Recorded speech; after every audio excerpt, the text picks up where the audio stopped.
What's up, Heat Nation? Sam Shapiro here with your Heat latest on FanArc. A lot of speculation around comments Erik Spoelstra made this past weekend over center Kel'el Ware. Very interesting things he had to say regarding his professionalism and consistency, needing to continue improving.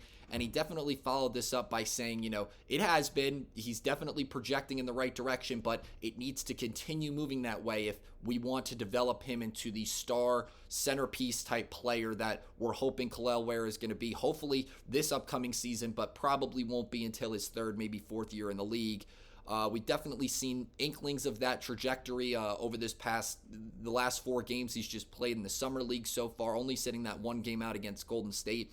But the most recent game against Cleveland, coming out and scoring a Summer League season high 21 points, definitely promising, especially after those comments Spoelstra made regarding his professionalism and consistency. And, Spoelstra kind of elaborating on him following up saying, we have seen this. He kind of emphasized on how he would need that to kind of continue developing other facets in his game in regards of how he carries himself in the weight room and how he carries himself in practice, and just using that to professionally develop himself each and every day so that he can kind of become that more dominant force and kind of turn this Miami team into a more big three, so to speak, between him, Bam, and Tyler. Over this Summer League season, we've seen him average 14 and 6 to go along with 2 blocks per game, which is definitely a big improvement than his 9 points per game we just saw him post up this regular season. So I'm hoping that the comments from Spoelstra are not going to, maybe have him overthink certain things, but he kind of used that as motivation, and he did kind of say that after the performance against Cleveland that, don't worry, media, you'll see more consistency in me going forward, and this is definitely, I'm definitely going to use this as motivation. Was definitely nice to see the young star kind of take it the right way. Some of these guys that are very talented don't necessarily look at it that way all the time. So it was good to see him kind of on the same page with Spoelstra in terms of where he felt he needed to kind of project his game going forward. And I'm just hoping that it kind of translates from the Summer League play, season low, 10 points per game, still managing to score in double figures all 4 of those games he appeared in this past Summer League season. Still got 2 to go. Plenty of time to also show, he's going to maybe be scoring more like 20 points per game per season rather than, 14 or 12. He's definitely taken a back seat in some of those games when Pela Larson and Yaku Chonas, when he went off against Atlanta, kind of took a backseat role in that game just so they could kind of get some more shots up. But would kind of like to see him dominate a little bit more. Hoping that professionalism is going to translate into the weight room a little bit more. Would like to see him get a little bit bigger before the regular season starts, because I think it would go hand in hand in making him a little bit more of a dominant 5 on the floor going into this regular season. So with that in mind, I'm hoping that he continues to use that as motivation to fuel himself going into the end of the Summer League and into preseason. But now circling back to the recent trade for Norman Powell for Miami, definitely it's pretty apparent Powell's going to be a clear-cut starter going into the beginning of the season. I definitely am excited to see the depth he's going to add to the South Beach team. I think he's going to start at the 2 guard position just so Wiggins and Tyler Herro can start at the 1 and 3 respectively. But it's going to create so much depth for this bench, like I was saying before, going forward. To start off, it's going to allow Davion Mitchell, Terry Rozier, Pela Larson, Jaime Jaquez, and Kasparis Yakuchonis all to kind of come off the bench, not necessarily having to put a starting load on them. And now you're going to have a 10-year veteran shooting 41% from 3 this past year with the Clippers. Like I kind of just said, a 20-point plus scorer now coming out for this team. He's going to add a lot on the scoring front, and especially when you're losing a guy like Duncan Robinson in recent weeks, this is really, really needed for this team, especially in the steal that we just got him for in that trade involving Kyle Anderson and Kevin Love going to the Clippers. Also kind of involving John Collins now moving from Utah to the Clippers.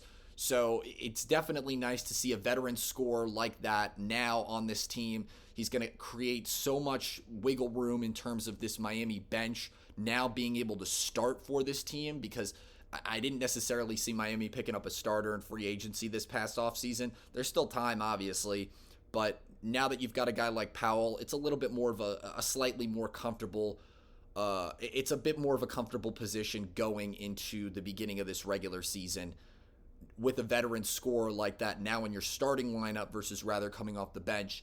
Spoelstra kind of automatically almost giving him that green light that he's probably going to come in and be a starter.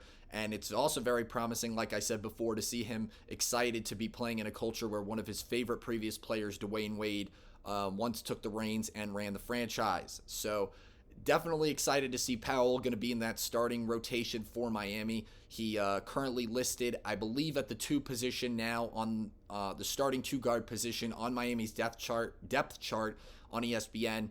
So, yeah, I'm hoping that he comes out and he's at least the player that we saw this past season in LA, now playing for South Beach as this 2025-26 season gets underway. Now moving into free agency, like what I just referenced before, the main target really still looking like Damian Lillard for this Miami squad, but I'm not necessarily sure that they are the only suitors that are making a promising case now for Dame time for a new landing spot, following his split with Milwaukee. Jayson Tatum, according to the Boston Globe, has definitely been making his case to one of his former Team USA teammates. And now that the two are both going through the same type of rehab procedure, suffering the same Achilles injury this past postseason, he's making a pretty promising case. I mean, especially with Boston losing one of their main point guards in Drew Holiday this past season. I can't say that it would be the worst thing in the world. I mean, they're not getting a starting point guard to kind of start the regular season, but pairing a guy up with Lillard like Tatum could definitely be very, very dangerous and would be, definitely makes a promising case in terms of team chemistry. 2 players that are kind of going through a similar injury recovery tract right now. So if they both did come back at the same time, that could be very scary for the rest of the Eastern Conference. But I still think Miami making a very promising case if you want to join a win right now type of team. I don't think Miami, even with Norman Powell, going to be starting or at least going to be Eastern Conference Finals or NBA Final contenders just yet. But if you add a guy like Lillard to that team, I definitely think they make more of a case in that regard. I don't know defensively if that's going to help so much in Boston, but now you've got more two-way talent offensively and defensively, of course, in South Beach. So I think, even having a guy like Lillard in the locker room, he could suit up towards the second half of the season. Then you can kind of move a guy like Powell to the 3, have Terrell play more of the true 2-guard position where I personally think he thrives best at. And then moving Lillard up to the 1 would just create ultimate firepower for this Miami team. I think it's definitely more of a more balanced roster than if he were to join Boston, but would definitely be exciting to see the 2 former USA Olympic teammates team up together. And, maybe that chemistry would translate on the court pretty well. I definitely think that Tatum is making a very convincing case, but, I mean, time's really going to tell, and I don't necessarily think anything's going to happen relatively soon, but both teams have a very good opportunity to get a low bidding price for a high-level player who might not even be playing this regular season, but could be a good guy in the locker room to have this year, and then maybe the following season could heavily contribute offensively to either roster. So I'm hoping that Tatum, making those cases don't hinder Miami's chances. Back in July 2023, Lillard saying his top destination leaving Portland was Miami, but only time's going to tell, and we'll just have to wait and see. Now, another star on Miami's roster that I don't think it's necessarily going to work out at this point right now. I mean, things could change, but Bradley Beal heading to South Beach right now, I think looks pretty unlikely, unfortunately. Milwaukee and Miami both voicing interest in the All-Star shooting guard, but he's got a pretty hefty contract, and they really only expressed interest at this point if they're going to be buying him out, which he's got $53 million still left this past season, and then another $57 million on a player option the next year. So it's not like he's getting traded, especially in that last season, but he's got roughly $111 million left on that contract, and I don't really think either team at this point is in a place to accept that kind of deal with open arms. He's signing that 5-year, $250 million Supermax deal with the Wizards in 2022. That transferred over to Phoenix, so that is where the $110 million Phoenix still has to pay him left over is coming from.